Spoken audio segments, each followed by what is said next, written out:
La bêta 6 d'iOS 26 est disponible pour votre iPhone. Dans cette nouvelle vidéo, on va faire le tour de toutes les nouveautés ainsi que de tous les correctifs apportés par cette nouvelle bêta. Vous allez voir, on a plein de petites choses trop cool à se mettre sous la dent. Donc comme d'habitude, si jamais ce type de contenu vous plaît, n'hésitez pas à vous abonner pour ne pas manquer les prochaines bêtas ou les prochaines mises à jour pour votre iPhone. Donc la bêta 6 d'iOS 26, la voici. Donc comme vous pouvez le voir ici sur mon iPhone 16 Pro Max, elle pèse environ 10,44 Go. Et comme d'habitude, la taille pourra varier en fonction de l'iPhone que vous avez ainsi que de la bêta que vous aviez juste avant. Pour celles et ceux qui sont en bêta publique, normalement ça devrait sortir entre maintenant et dans 1 ou 2 jours.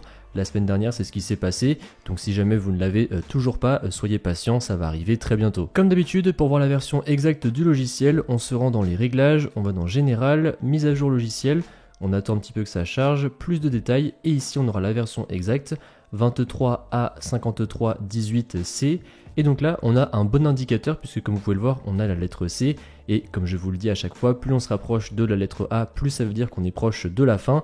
Donc comme vous pouvez le voir ici, si on suit cette logique, ça veut dire qu'il nous restera 3 autres bêtas, plus la version RC, donc qui est la version juste avant celle qui sortira au grand public, et ensuite on aura iOS 26 pour le grand public. L'une des premières choses qui change, que je n'ai malheureusement pas pu prendre en vidéo puisque je n'avais que mon iPhone sous la main, c'est que vous avez un tout nouvel écran une fois que vous mettrez votre iPhone à jour, qui vous explique en fait tout le fonctionnement d'iOS 26, et il y en a même certains qui ont eu des explications de comment fonctionnait le Liquid Glass. Donc c'est une première avec ces bêtas puisqu'il n'y avait jamais eu cela auparavant. Autre petite chose qui change, c'est l'écran au niveau de la carte SIM. Lorsque vous démarrez pour la première fois votre iPhone, on a un très léger changement. En revanche, j'ai également eu un écran qui expliquait comment fonctionnait la commande de l'appareil photo. Donc ça pareil, c'est quelque chose que j'avais jamais eu jusqu'à présent. Et en revanche, les premières choses qui changent une fois que vous allez arriver comme ceci sur votre iPhone et que vous l'aurez mis à jour, et pour le coup vous l'avez peut-être d'ores et déjà remarqué dans cette vidéo, mais c'est les animations.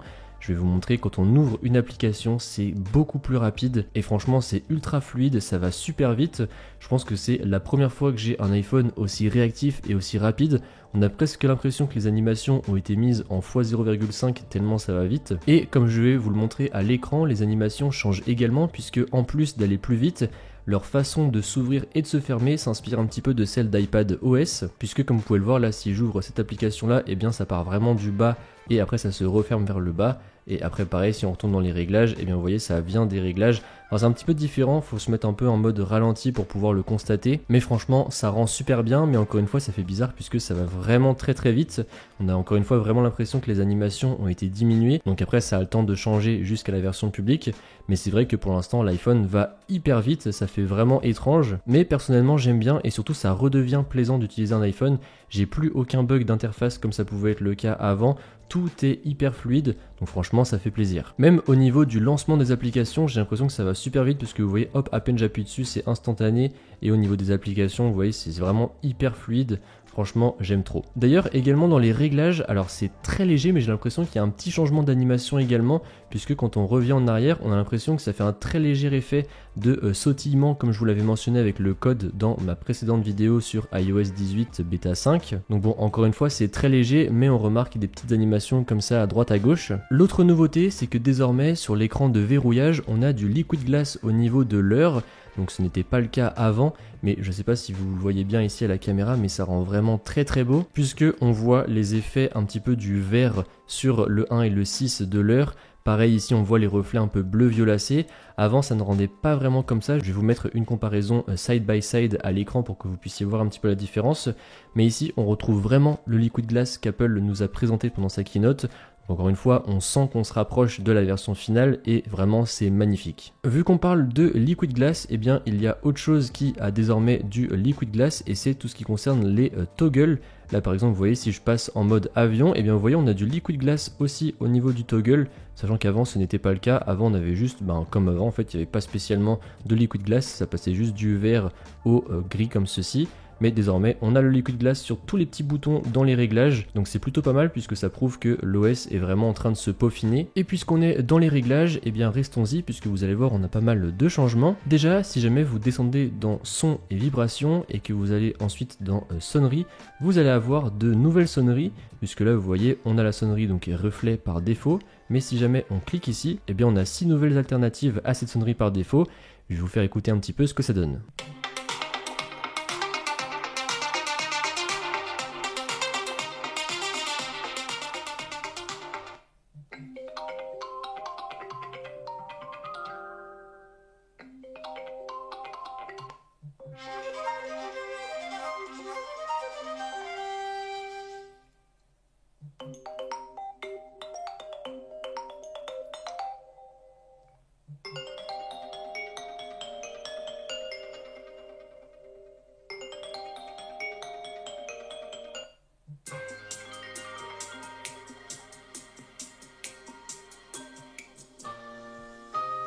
Et au-delà de ces 6 variations, on a également une toute nouvelle sonnerie qui s'appelle le petit oiseau.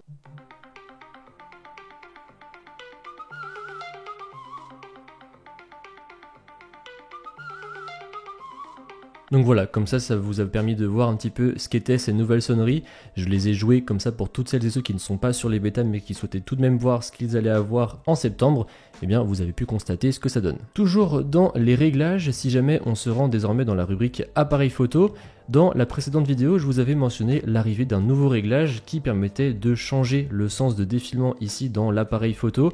Eh bien, malheureusement, ce réglage a disparu. Comme vous pouvez le voir, là, je suis tout en bas de mes réglages et je n'ai plus le classique mode switching. C'est un peu dommage puisque je sais que pas mal de gens l'avaient bien aimé. Mais bon, après, encore une fois, il y a encore quelques bêtas avant la sortie finale. Donc ça aura le temps d'ici là de faire son retour si jamais Apple le juge comme nécessaire. Sinon, toujours dans la rubrique des réglages, si jamais on va dans les applications et qu'on descend à la lettre T pour le téléphone qui se trouvera juste ici, eh bien si on descend un peu dans la rubrique téléphone, on a du nouveau pour nous les Français, puisque désormais tout ça a été traduit. Je ne sais pas si vous vous rappelez, mais dans les précédentes vidéos c'était écrit en anglais. Et bien désormais tout ça a été traduit en français, donc ça sera plus facile pour celles et ceux qui ne maîtrisent pas l'anglais afin de comprendre vraiment ce que le filtrage des correspondants inconnus peut faire et de choisir la meilleure option pour vous. Côté bug, pas grand chose à signaler de mon côté, si ce n'est un petit truc assez bizarre, c'est que cette nuit ma batterie a chargé à 100% alors que pourtant mes limites de charge étaient bien définies comme à 80% comme d'habitude finalement, puisque si jamais je vais dans la rubrique de la batterie que je clique sur en charge, j'ai bien 80%, mais je ne sais pas pourquoi cette nuit mon iPhone a chargé jusqu'à 100%, donc j'ai enlevé la limite de charge en la remettant à 100% et ensuite je l'ai remise à 80%, donc on verra cette nuit ce que ça change, mais j'ai trouvé ça un peu curieux. Mais sinon j'ai pas d'autres bugs. Après il y a eu quelques bugs qui ont été corrigés, donc comme d'habitude je vous mettrai le patch note dans la description si jamais ça vous intéresse, mais franchement une très bonne bêta 6, agréablement surpris de la fluidité. J'ai l'impression que c'est encore plus fluide qu'iOS 18 et pour l'instant j'ai moins de bugs qu'avec iOS 18, donc à voir dans le temps comment ça perdure. Pareil niveau batterie, comme vous pouvez le voir, depuis 10h30 ce matin je ne suis qu'à 73% de batterie, donc bon, même si je n'ai pas beaucoup utilisé mon iPhone sur les précédentes bêtas, ça descendait tout de même beaucoup plus vite.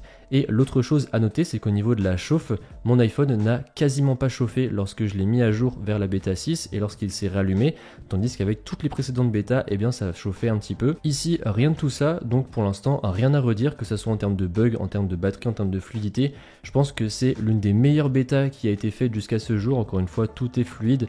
Si je vous remontre encore une fois au niveau des animations, ça va vraiment super vite. J'ai eu aucun bug, donc je ne peux que vous conseiller d'installer cette bêta 6 si jamais vous êtes sur les bêtas d'iOS 26. Donc voilà, comme vous l'avez vu, les choses deviennent vraiment sérieuses avec iOS 26. On se rapproche vraiment de ce qu'Apple nous a montré pendant la WWDC. Sinon, pour la prochaine bêta, je pense que désormais on peut le dire sans trop se mouiller, on va avoir une bêta par semaine, donc rendez-vous la semaine prochaine pour la prochaine bêta, sachant que nous sommes à environ 3 semaines de la sortie finale d'iOS 26 pour le grand public, et comme on l'a vu avec la petite lettre C, j'ai hâte de voir s'il y a d'autres changements avant cette sortie finale ou non. En tout cas, je vous tiendrai bien sûr au courant sur la chaîne, donc encore une fois, n'hésitez pas à vous abonner pour ne pas manquer tout ça, et moi je vous dis à maintenant dans une prochaine vidéo. Allez, salut!